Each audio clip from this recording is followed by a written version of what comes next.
Hello, hello, everybody, and welcome to the Smoko podcast. My name is Alexis Armstrong, your host. Nice to meet you. The Smoko podcast is the place to celebrate and highlight women, trans women, and non binary folk working within STEM and trade occupations. So please tune in, take a break, and join us. We are on Smoko. Today, we are joined by the lovely Elizabeth Williams, who is a graduate of a building surveyor, and she's working on becoming a project manager right now. She works in the field of construction, so we're going to talk to her about her experience working within construction, her experience as a building surveyor, what that means, and how she completed her apprenticeship straight from sixth form. So this is something that I don't really know much about. I don't know how the apprenticeship works. I don't really know what a building surveyor does.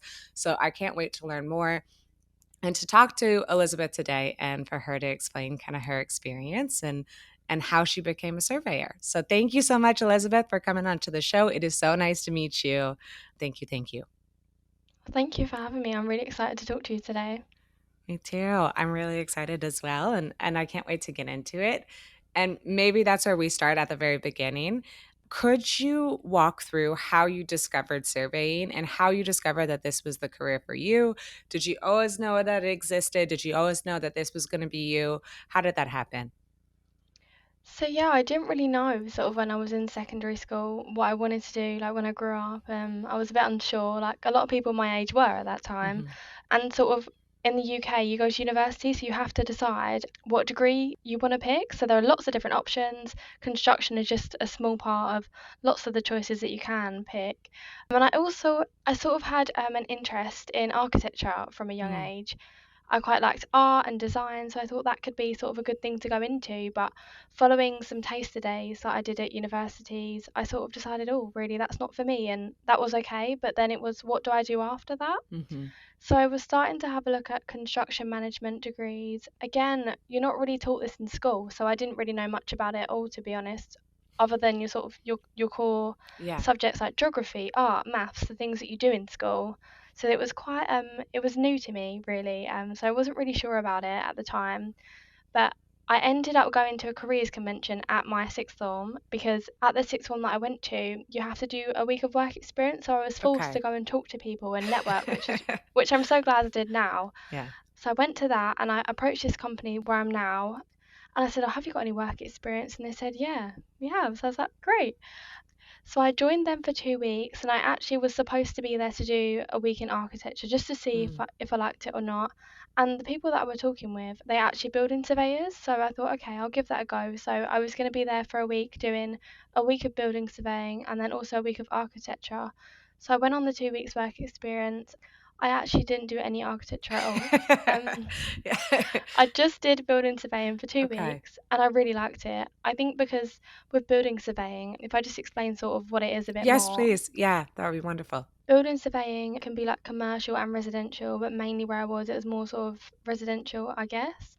So we'd go on surveys like damp and mold surveys, do structural surveys, sort of like small construction works, maybe like an extension to a Hmm. house, refurbishment work. So quite small scale, I suppose. It Mm. can be sort of bigger projects. Hmm. And I think I quite liked it because it wasn't all just being stuck in an office. I had that Yeah. ability to be able to go out and see things and learn from other people. And it's quite hard just looking at things in construction on a screen or a book. Hmm. So being able Hmm. to go out onto site and have a look at, construction, whether that be sort of older buildings or newer buildings, it was really interesting. And that's sort of how I really got into it. But yeah, I didn't really know much about it. And I think in school, you're not really taught a Hmm. lot about construction or Yeah. different industries. So I was really, really lucky to be able to go to that careers convention that I had at my sixth form and find this wonderful company who gave me some work experience, and then I Yeah. found surveying. Yeah. Ah, that's so cool. I love that story. And you're right. Like, I don't think that this is taught at all when you're in university or even earlier. Like, I just don't think that you know that that's an option. And it's so beautiful that you found this industry and this subtype from that one company. And it almost sounds kind of like building surveyor is very similar to architecture in a way, but it's more hands on. It sounds like it has the kind of same design elements and the same structural elements as you would expect with architecture. Yeah, I suppose I can't really speak too much for an architect because I'm not one, so I wouldn't want Yeah. to offend anybody by getting it wrong. But yeah, I suppose both of them can be quite technical, really. So there are quite a lot of similarities. Maybe you'd use more sort of like CAD and BIM, so your tools to like do your drawings and things like Hmm. that, which we wouldn't really use as a building surveyor. Maybe sort of like Okay. quite basic floor plans or things like that, which even when I do now takes me forever because I'm just sort of when you're out of practice with CAD, for example, it's Hmm. really hard Hmm. to pick up the skills again. So I suppose as an architect, you'll be doing that quite a lot. Yeah, I suppose there are elements that are quite similar, but in Hmm. terms of like the design and things like that, I just decided I wasn't really interested in, and that was Yeah. okay. Yeah, that Yeah, was fine that that wasn't for you. You like the more hands-on stuff. That's absolutely amazing, and to be able to go to site and to see it. And yes, I agree with like if you don't use technical programs like CAD or any like it's yeah. very hard to go back into it to be like, "Oh my goodness, how does this work? What's going on here? Like how do I move a shape?" When we talk about your degree and your completion of your apprenticeship straight from six, could you kind of describe what that actually means for someone not within the UK? Because I know that it's a big accomplishment and it allows you to go straight into industry, but what does that actually look like? Is sixth form your school and then you're getting your apprenticeship alongside that? How does that work? So if I just explain sort of from the start for Yeah. anyone that doesn't know, but in the UK you have like primary school, so that would be sort of ages 4 to 11 roughly. Then you'll go into secondary school, which is ages 12 to 16, and then after that you can either go to college or you Mm. can go to sixth form. So college I would say is a bit more relaxed. Okay. You would do either your A levels or a BTEC. So A levels would be like your core subjects that you would be taught in school, like maths, again, geography, art. Hmm. They're the ones that I did actually, so Yeah. that's why I give those examples. Or you could go to college and then sort of do your A levels as well, or you could do a BTEC, which is Mm. a bit more sort of hands on, like hairdressing. You could do Okay. construction Yeah. actually in Vocational college. school almost. Yeah. Okay. So you can do A levels there as well, and people do, but I would just say college is a bit more relaxed because in college you can sort of only be there for the days you need to be, whereas sixth form is like being in school, so you wear a school uniform. Mm. You have to be there 5 days a week, so the Okay. structure is very different. So I went from sixth form. So once you finish sixth form, you then go and do a degree. Like that's Okay. optional. You don't Gotcha. have to do that if you don't want to. You could go straight into work, and that would be when you're 18 years old that you would then go to university. Mm. And that's yeah, like I said, it's completely optional. You don't have to go if you don't want to. A lot of people in my year did actually go straight into industry, which is Mm. great. And in the UK, this is something that you have to pay for as well when you go Okay. and do a degree. So yeah, it's not typically funded, but I was quite lucky because the company that I did the work experience with, I actually got to do my degree apprenticeship with as well. So I was Oh, very amazing. fortunate that I got on well with them and I had that opportunity. So essentially, straight out of sixth form, I went to university and did a degree in building surveying. So what that meant was, as a degree apprentice, I would work for, in the first year was actually 3 days I worked in Mm. industry, and then 2 days I'd be at university. And then Wow. after that, the last 3 years, so my degree was 4 years in total, I would work 4 days of the week and then 1 day studying. So yeah, I can imagine looking back now, it was quite challenging at the time. I think you're sort of just in the You're zone in it? and Yeah. Yeah. yeah, you've got a Yeah. routine, haven't you? So you do sort of get used to it. And I was very used to studying in the evening because that's what I needed to do to sort of have a free weekend, which I think Mhm. we all need after a long week. But yeah, I was very fortunate to be able to do that. And then it also meant that my degree was funded, so I didn't have to pay for it either. So it was really good. Like I got my hands on experience and I also got to study as well and get a Oh my qualification at the goodness. end. Yeah, like Yeah. that's fantastic. And like from like my point of view of being like a North American and being a Canadian, I wish that we had something like that because that's such a good setup for the rest of your professional career because you already have this like amazing work experience baked in and like networks and you already kind of have Mm. that technical knowledge and real life experience that I mean in our system that you don't really get until after you've graduated college, maybe at a summer job, but that's difficult to grab. That's really really cool. Is there something that you look back now that you're like so proud of yourself or like surprised by the fact that you were able to do that? Like when you said you look back and you're like, "Oh my goodness, that was so much work." Yeah, definitely. I think particularly in the last year, I just graduated in July of Mm, this year actually. congrats. So that last sort of 8 months was really hard, particularly with work because where I've progressed in my role at work, obviously my responsibility has become Mhm, more. mhm. So I was doing more at work, but then I was also having to do more at university as well, and it was a lot at one point. There were a few tears, I won't lie, when Yeah, the days I were could hard. imagine. Um, Yeah. yeah, that was quite difficult, but I think in the end, when I had to do my dissertation, which was like a 10,000 word essay as Wow. such on my own topic, it was challenging, but I had lots of support from people at home, my family, my boyfriend, and also Oh. my colleagues at work. And I think that really sort of it got me through really because I Mhm. produced something that I was really proud of in the end. But it was just all the time and the effort that had to go into that. I can't remember how many hours I spent on that. Oh my I'm sure it was over goodness. like 100 hours when I checked at the end. That's great. Yeah, it's a mini thesis. It's basically like a true dissertation, a master's degree, or like that's insane. That's very, very cool. Yeah, It's a yeah. lot of work that goes into it. And what an amazing experience that you can come now out of it with so much work experience. Do you now have kind of, I know you're working to become a chartered project manager. Will you have your work experience and your work hours? Will that from your degree and your apprenticeship, will that count towards your professional designation? Yeah, so in the UK, to become a chartered project manager or a chartered building surveyor, whatever you would like, Yeah. you do it through RICS, which is Okay. just the body that where how you become chartered through. So for that, it's like a 2-year program in order Mm, to become chartered. So some of what I've already done, I can use. What you do is you do like a diary each week of things that you do. So I record every day what I do against like a competency, for example, contract administration would be one, and I sort of allocate what I've done each day against that. So yeah, mm, some of what I've done within my last year, not really the 3 years before that I could use, but anything that I've sort of done in my last year can count towards that, or like the basic knowledge of mhm. things, which is really handy to have because some people that go straight into a degree and they just do it straight and they go away and they have the fun and they party, which I didn't do. Yeah, you were working. You were working I was full time. working. Yeah. But then they don't get the experience. So I'm Yeah. slightly ahead of other people. I mean, I won't rush. I'll take my time with it. I probably will sort of take the 2 years to get Mhm. done what I want to get done. But then that's just me wanting to make sure I'm competent and I do my best. So Yeah. it's no rush. There's no Yeah. rush to do that. And I think I sort of deserve a little bit of a break after doing the degree as well. So Yes, you do. It sounds like it's almost yeah. full-time work plus school plus a dissertation. I agree with that. I think you do deserve a break, but that's beautiful that it does count towards your designation or your chartering if you would like it to. What a leg up. Like that's amazing. All your hard work, it definitely pays off. For your job right now or for your apprenticeship, for this experience when you were like working and doing school and basically doing it all, do you have something that sticks out that you're like, "This is the coolest thing that I've learned through my apprenticeship?" Is there anything that you were like, "Oh my god," completely mind blown when you first learned I suppose maybe that there is so much to learn. it? Okay.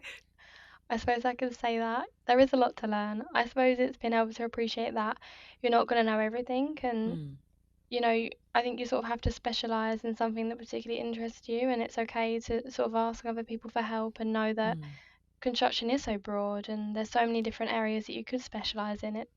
There is a lot to know. But sort of one standout moment I did have, which I really enjoyed actually, was when I was at university and I had the opportunity to sort of do a bit more like practical work, which was really fun. So what we did is one day we were looking at building defects. So I actually had the opportunity to go into a lab, cool. and there was one of the lecturers actually brought in a rafter from his home.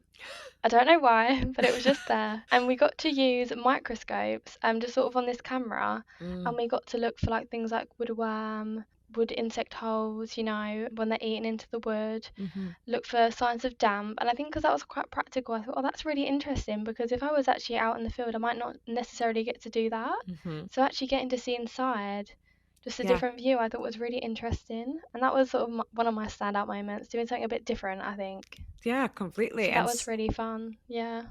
that's so cool, and it's so practical, but it's also so different. Yeah, you're not gonna have that ability to go kind of on, like, the nano microsphere at work. Like, you're never gonna be like, "Okay, Yeah. let's bring this back to the lab and let's look at it on a micro lens," but it's beautiful to have that experience because I bet you now you'll probably be able to look at a macro piece of wood or, like, a building and be like, "Okay, I bet you I actually know what's going on the inside of it because my professor showed me that," right? Like, you'll have that experience now and that knowledge. That's really interesting. Yeah, and I suppose when someone's talking about that, then you can almost envision like what's inside and what's going on inside Mhm. because I wouldn't get the opportunity to see that. So yeah, that was really interesting. That's very cool. And I love your first answer as well on like what's your biggest learning and it's the fact of just learning in general. It's like on a total big macro lens of just how much information there is and how many specialties there are in construction Anything on your apprenticeship when they were talking about different specialties of construction that you were like, "Oh my goodness, I hope in 10 years I get to do this one specific type of residential or one specific type of commercial?" Anything that you were like, "I have to get there eventually," or that stands out? That's a good question. I suppose there's sort of nothing really to me that stands out. I enjoy doing the job that I do at the moment, Mm. so I'm very comfortable with doing what I do. If I just, can I explain like what I do? Yes, yes, Is please. that Yeah. okay? Yeah, of Because we course, haven't go done for that it. yet. That Yeah. might help.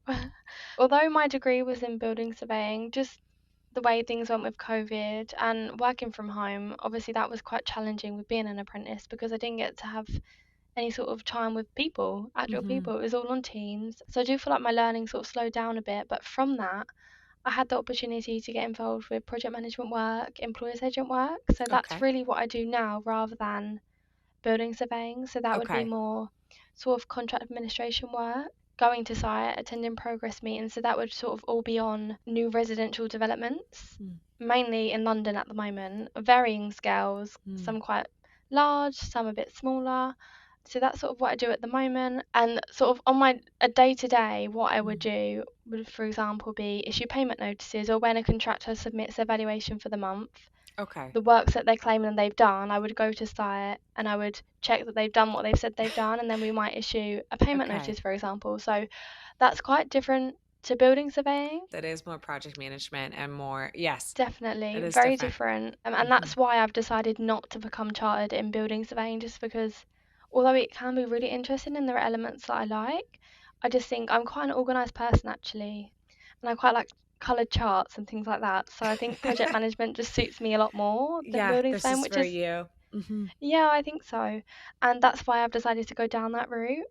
So yeah, I don't know, I can't remember what the question was. What did you ask me? No, I've gone a I no, that was perfect, and thank you for taking that, like, time to explain it and to explain kinda, like, your role right now and what is a day-to-day and your responsibilities.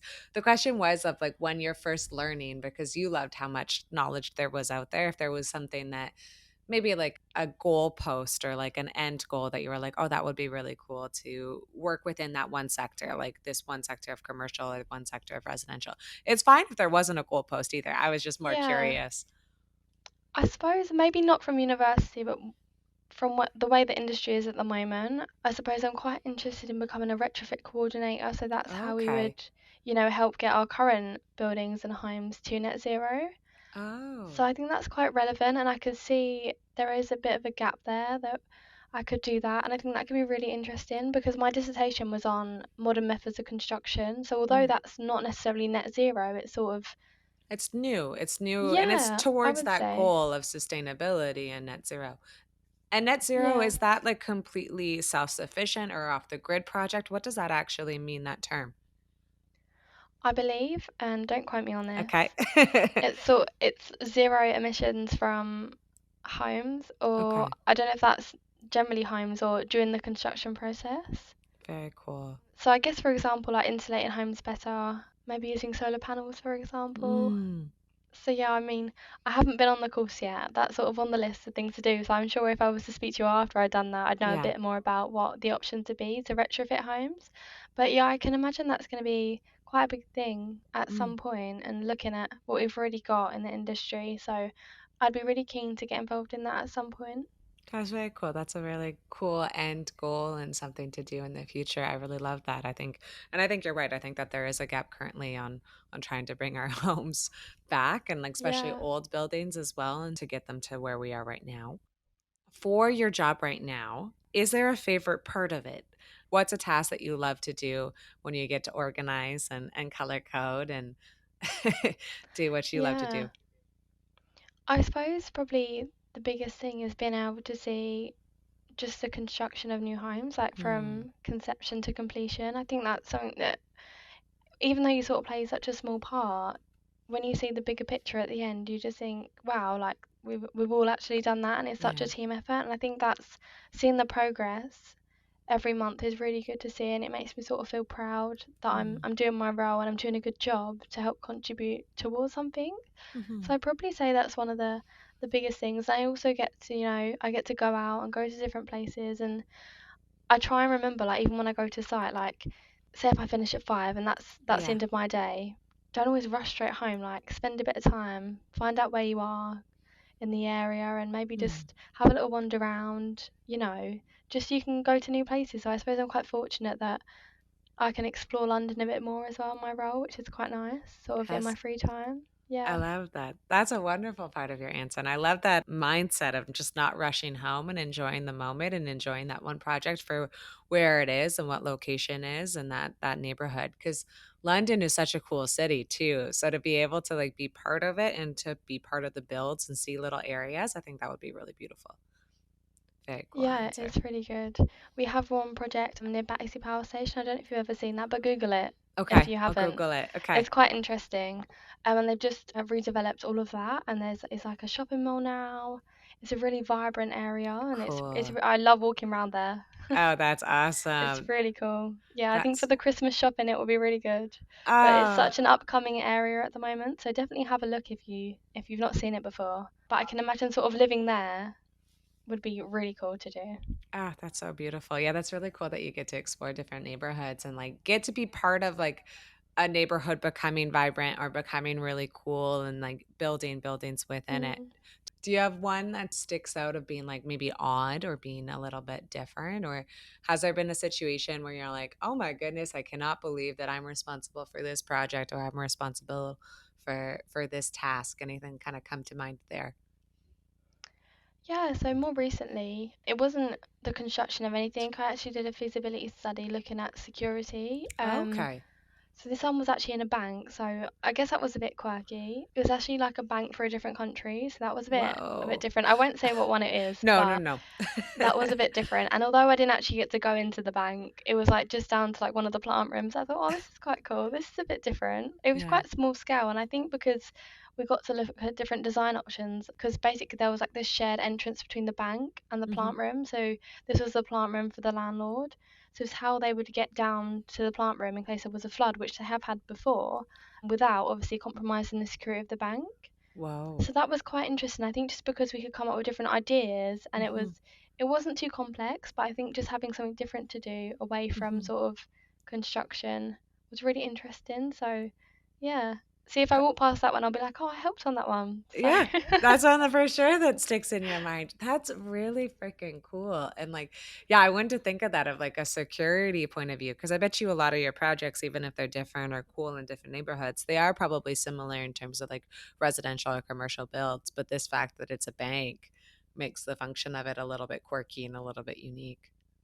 yeah, and I think well I didn't know that was there. So, again, just going to somewhere different is quite interesting. Oh, very cool. That's yeah, that's a cool project. I feel like that's gonna be something that probably sticks out for a little bit. For this is maybe looking at it a little bit of a macro lens, and is there any misconceptions that you think maybe people outside of the industry doesn't really understand about the construction industry, doesn't understand about what you do? I mean, I suppose when you think of construction, you think very like hands-on, like manual labor, Mhm. and it's although that is a large part of it, there are so many different roles that you can do, and I guess that's one of the biggest points I want to get across is, Yeah. I guess even before I joined, you just think construction is dominated by men, and there are a lot of men in Mhm. construction. I'm not going to lie to you. I'll go to a meeting and I'll be the only woman in the room, and that's very Mhm. normal. But Yeah. there are lots of women that join in the industry. You do see them on site, sort of doing roles like an electrician, for Yeah. example. Maybe not so much, but there are women there that are interested in doing that, for example, like bricklaying, which is really Mhm. good to see. And I think, oh wow, when I see a woman on site, I'm like, that's great, that's really good. Yeah. But particularly in more like the professional roles, like quantity surveying, building surveying, project management, you are getting a lot more women, so it's really, really good to see. Mhm. But I think just not forgetting that you're not going to be the only one. There are a lot of men, but there are lots of women too, and there's lots of networking events that happen, and you can always meet new people. And then I think maybe yeah, one of the biggest things is being able to encourage more women to join the industry, Mhm. because that would always be really nice. So Yeah, that would be really nice, and I agree with that. But yeah, I think you're right that that is a misconception that there is 0 women to begin with, and you're like, "Okay, there might yeah. not be a huge amount, like, we're definitely still in the minority, but these industries and these kinda non-traditional roles, women are starting to enter more, which is wonderful to see, so we are there, and then the fact that there's so many different options in construction. I mean, I didn't know a position like building surveyor, or I knew that project management, but again, the different specialties that you can take project management, like for instance, your role is a little bit different and a little bit niche to this one specific type of construction and this one specific type of project. So it's really cool to see that there's so many different career options that you definitely don't realize as an outsider to the industry. Yeah, definitely. And I recently got involved with Girls Under Construction, which Yeah. they really luckily gave me the opportunity to speak with you, which was Mhm. amazing of them. And just looking on their page, Yeah. particularly, you can see like a lot of women are getting into things like structural engineering, which is great to Mhm. see, you know. Mhm. So just looking at organisations like that are encouraging women to join the industry is really great to see. Yeah, I couldn't agree more. Like, I love all the organizations and the not for profits, and then I also just love seeing like women that have been within the industry for a little bit longer, or for they're historically are like, you know what, let's change it ourselves. Like, let's like expedite this process. Like, yes, more women are entering it, but let's make this quicker and let's give them some resources. It's just beautiful to see. It's really beautiful to see an organization like that. I love it, and I love that they connected me with you. That's wonderful. I know it was really great. I'm very thankful to them for the opportunity. And more recently, Girls Under Construction gave me the chance to. We did like a social media campaign with I saw Go that. Construct. Yeah, that Yeah. was really cool. I mean, I wasn't very good at sort of putting my bit together, but No, you the did girls great. there, the girls there sorted it all out, and all the videos were great. And even for me, getting to watch a day in the life of someone else in the industry Mhm. was really interesting as well. So I was really glad that I got to be a part of that social media campaign, and I think things like that will really help encourage women to get into the industry. And I believe Girls Under Construction have got a networking event coming up, so I think the date's Okay. still to be confirmed, but that will be really cool to attend. So if I can, I'll definitely be there just to Yeah. meet other like-minded women. And yeah, I think just getting to know more women, and I think just feeling like you're not the only one, because I think Mhm. other than in your company, it's hard to sort of know what other females are doing in the Mhm. industry. So networking events like that, I would definitely encourage anyone that's interested in construction to sort of have a look at them, get involved, just find out a bit more. No, I love it. And I couldn't agree more. I think like we get so it's hard within our bubble when there's only maybe one or two of us to know what someone else's experience is like. But then you have these networking events, you get to actually meet them in person. All of a sudden, you realize it's not just one or two. But then there's social media campaigns like you guys did of your day in the life is so beautiful because it puts it into perspective again that kind of misconception that you were talking about that everything is hands on and everything in construction looks a certain way, and then getting to see like, okay, this is like every single person's different day in the life. It's really powerful to be like, okay, careers look a little bit different and there's more options there. You're currently for your day to day, is there a challenge about your job or industry? Is there anything that comes to mind, and if there is, what helps you overcome that challenge? I suppose for me, it would be having the confidence to Mm. ask questions. That's something that I've really struggled with, particularly from the start. I think because I'm quite independent and I'm really, You're like, I I'll want to do figure it things on out. my own. Yeah, Yeah, yeah, literally.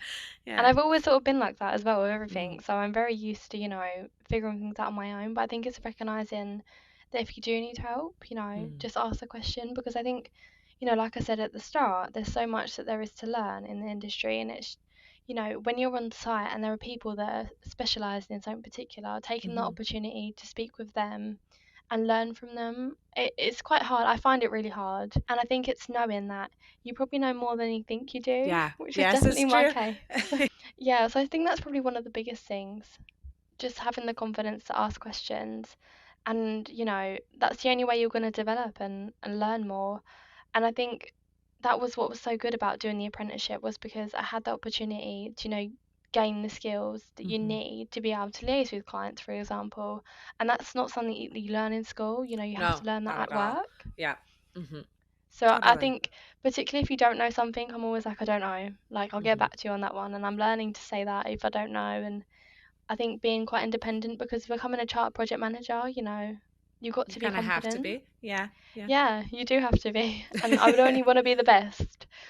So I guess, yeah, definitely for anyone that's starting out or even still in the industry now, making sure you ask lots of questions and learning from the people around you, I think is really important. I think that's such a good answer, and I think it's such a mature answer because I also think that it's something that everyone struggles with. I know I personally struggled with, especially early career. I thought if I asked a question, it kind of proved that I didn't know something. And I was so scared of not knowing something or not showing Mm. competency. And I kind of got into the trap that I felt like I had to know everything about all of geology. And I was like, that's just way too big of a subject matter. That's like literally the history of the earth. Like you can't know everything. There's no way. So it took me a long time, I think, to learn how to feel comfortable asking questions. And I think that confidence thing, it takes time. But I love that with your apprenticeship, you do have this beautiful foundation of half theoretical with your thesis and then with your theory, but then also with your practical knowledge. I love that it gives you kind of a boost in confidence and that you can learn how to ask questions. And what has helped you? Has it just been like being like, okay, you got this, of like positive self talk? Is it just time? Is it remembering your education and remembering your apprenticeship to be like, yep, okay, you got this. You have both skills. Or remembering your goal of being like, yeah, I want to become a chartered project manager and this is going to be something that I have to do in my role. What helps you get there? Yeah, I think definitely knowing that that's a part of my job, like something Mm, I'm gonna have to do, and the only way I'm gonna get better at doing something is practice. yeah. So I always try and I like to challenge myself. So I always think if it's something I'm not comfortable with, like just be a yes person sometimes and say, Mm, yes, I'm gonna go and do that and I'm gonna try that, even when it is sort of particularly uncomfortable. And I always a lot of the time I'll go to site and think, oh, I bet they're gonna think I'm really stupid or I don't know what I'm talking about. uh, But then I have to just remind myself that I do know what I'm talking about. yeah. Like, just go for it. And it's never as bad as what it seems. It No. never No, is it? it's true. So I sort of just, I get, no, I'll be nervous all day about, going to site, and there's Mhm. absolutely no need because it's always fine. Yeah, you build it up so much, and then you get there and You you're like, "Oh, this is do. a walk in the park, man. I got this."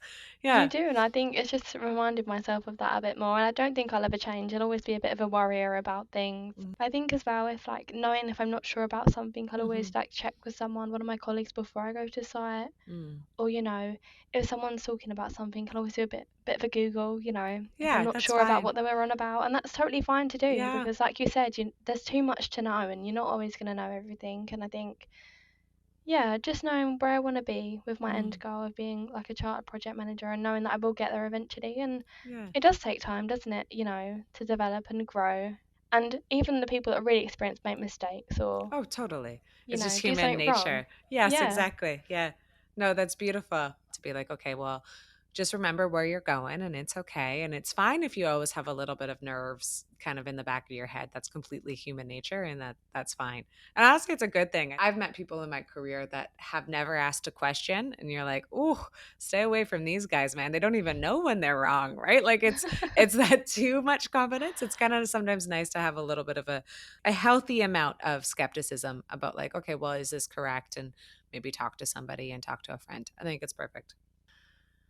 And maybe this is where we bring in your thesis because I would love to ask about kind of your end conclusions from your thesis because it sounded really cool of like new building materials and construction. And maybe this is it. That's the answer of it. But is there something that you're really passionate about or excited about the future of your industry, either within project management or within construction? So I really enjoyed in my dissertation. I think because I spent so long doing it, I suppose Mm, that probably does help. And I had to pick a topic that I was, interested interested in. in. Yeah. And I sort of felt like a lot of people would focus on sustainability. So I sort of wanted to shift the focus a little bit. And I decided to look at modern methods of construction. Mm, That could be things like modular homes, for example. cool. That's just one category of it. There's seven. So I focused in my dissertation just on the first five, and they were all off-site methods. Category one is the modular, the full sort of like pods. Cool. Whereas I think five is you don't need like a bathroom pod and you drop it in, Oh, or a I've never utility heard of pod. this before. No, that's Yeah, really so cool. they are quite cool, but slightly different and maybe not as large scale. It's just a small element where the rest of the build could be a bit more traditional, I suppose, and then you just have that sort of pre-manufactured element to it. Mm, So I focus on the first five, and I just really wanted to explore how would we reach our house building goals in the UK quickly, because I don't know what it's like where you are, but here, there's lots of homeless people and there's lots mhm, of people that have to rent or they just don't have anywhere to stay. So there is definitely a demand for more homes, mhm. and we're only growing as a population. So I really wanted to explore how we would get there, and in the industry who is using MMC. And I think from what I'd found out, and I spoke to some of my colleagues as a Mhm. part of my dissertation, which was really good, and I spoke to some contractors as well, which was Very really great cool. to sort of get a different perspective. Yeah, and I found that in terms of like the full modules that you would use, not many people are using that. I think it's quite Mm. costly. I think generally perceptions from home buyers are that, it's a bit off the wall, it's not your traditional construction, and it Yeah. can be a bit more challenging to get a mortgage with a home that is MMC compared to a more traditional method of construction. So I think Mhm. maybe for buyers in particular, for homeowners, MMC is not the way forward for them, but for, you know, Government or for something else that's doing a different type of yeah. project, maybe. Yeah. Yeah, I think so. For housing associations, for example, where they're going to get, affordable tenants, affordable rent, I think for those types of people, I think MMC will be really great to provide the homes that we need. But from my own research, there's not really anyone that's sort of leading in that from what I Oh, found. okay. You know, Oh, that's I think interesting. because, I would expect there to be at least like maybe in like Scandinavia or like some other place that there would be a leader in MMC. yeah, I mean, I focus mainly on the UK, so there Okay. well possibly could be someone somewhere else in the world that is doing an amazing job with this and really sort of paving the way. And there could be, and maybe that's something that I should sort of maybe research into a bit more.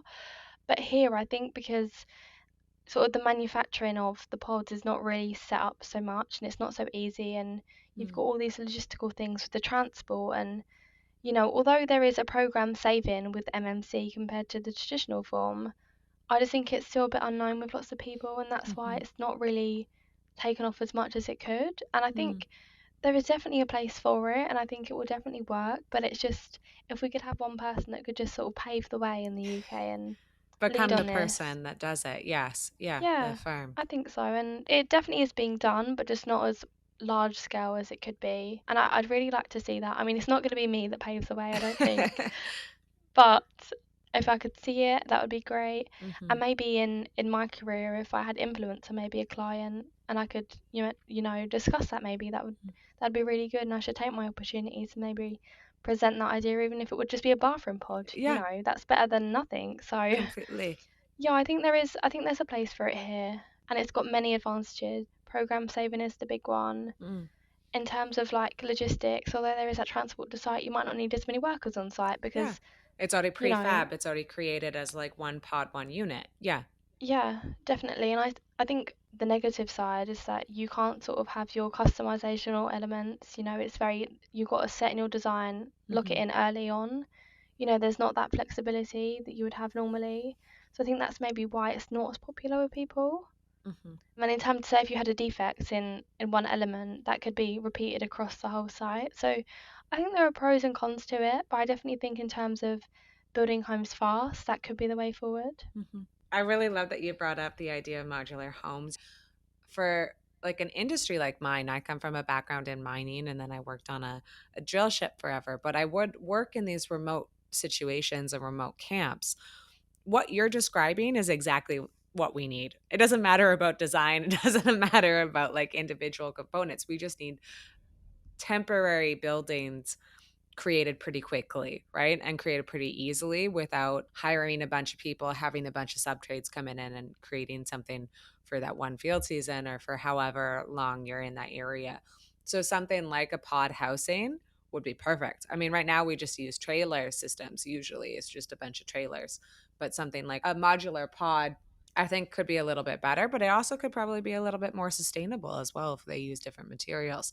So that's wonderful that that could be something in the future within your industry. And again, like you said, just talking to a client, maybe you could bring it into play. I think that's fantastic.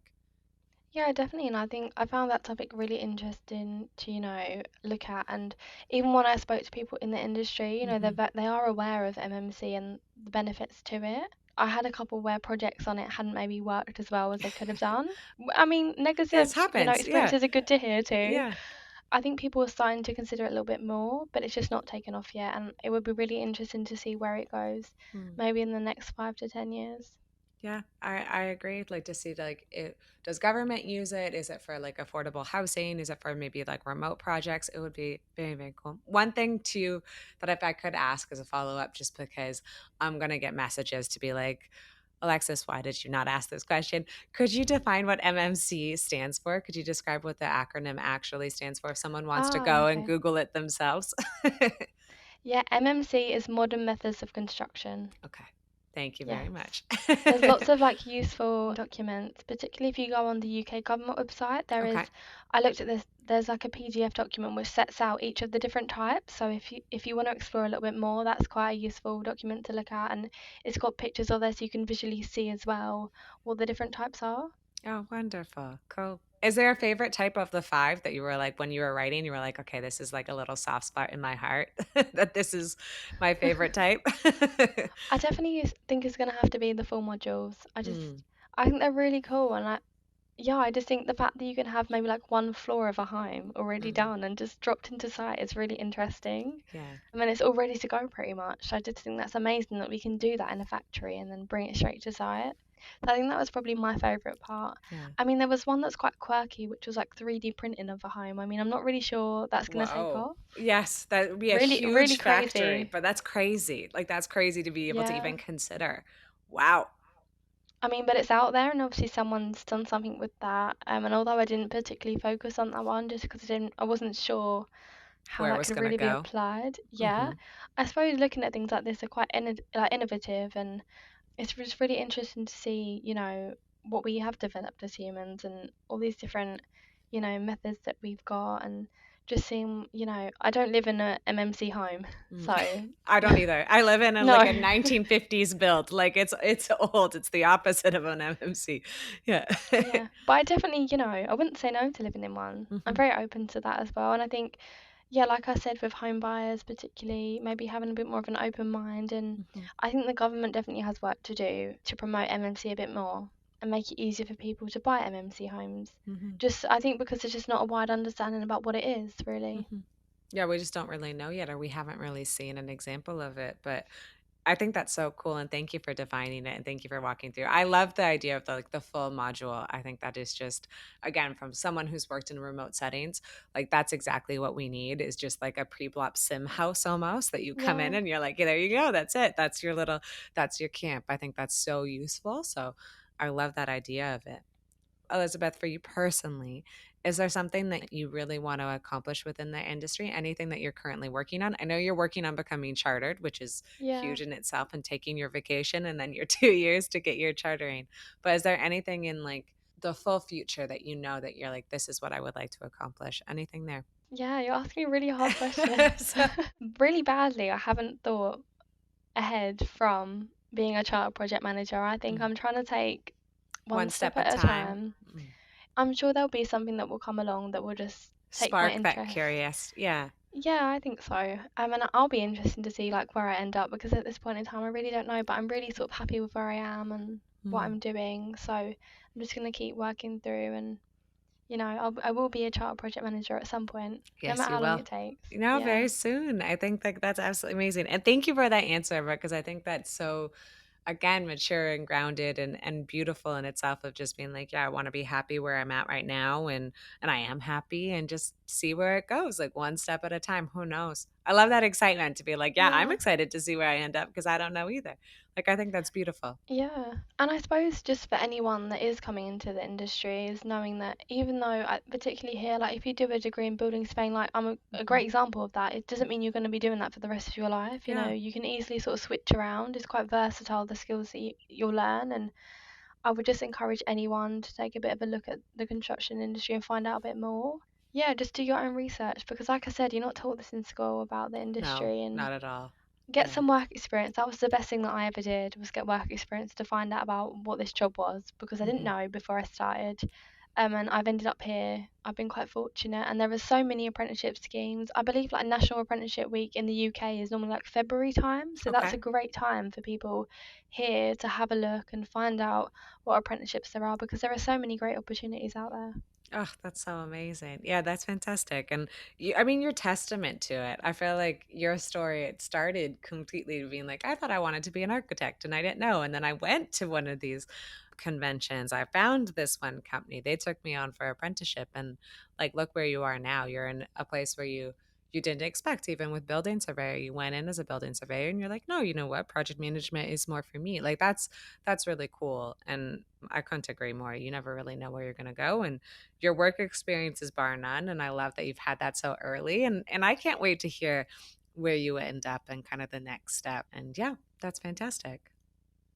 Thank you. Yeah, I mean, I don't know where I'll end up, so that's the beauty of it. I started not really knowing like where I was gonna be, and I'm here. Like I know I want to become chartered, and where I go after that, I don't know. But I'm sure there will be something that comes along. You know, maybe MMC, for example, Yeah, that might I, take off. So I that could be hope really so. exciting. I Yeah. hope MMC takes off, and I hope that that's where you end up. I think that would be really cool, or one avenue that you could end up. And Elizabeth, I just wanted to say thank you so much for coming out and speaking today, and for talking more about your industry and your pathway and how you discovered it and what you're excited about and what you love about your job, and just having a more well-rounded view of construction and maybe something different that people didn't expect or didn't know about before they listened to this episode. So just thank you so much for coming out and coming on to the show today. It was so lovely speaking with you. Thank you very much for having me. I've had a great time, so thank you. Oh, me too as well. This is so cool. Well, thank you, Elizabeth. And thank you for guys for listening. If you are listening, this is the Smoko podcast. We will see you next week. Ta ta for now. Bye.